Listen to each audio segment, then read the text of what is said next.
আজকে মূলো দিয়ে চিংড়ি মাছ। মূলো চিংড়ি কীভাবে করি আমি, মূলোটাকে কুড়ে নিয়েছি, কুড়ে নিয়ে তারপরে চিংড়ি মাছগুলোকে ধুয়ে নুন মাখিয়ে রেখেছিলাম। তারপরে সর্ষের তেলে কালো জিরে কাঁচা লঙ্কা ফোড়ন দিয়ে মূলোটা দিয়ে দিই, মূলোটা দিয়ে তারপরে চিংড়ি মাছ দিয়ে খানিকক্ষণ কষিয়ে নেওয়ার পর ওর মধ্যে নুন হলুদ আর মিষ্টি, ব্যাস, আর কোনো মশলা করে না, খেতে ফাটাফাটি।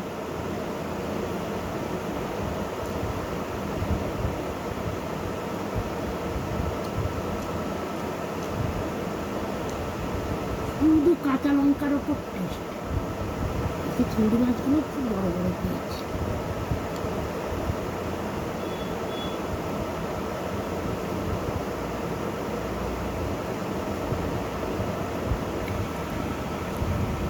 চিংড়ি মাছ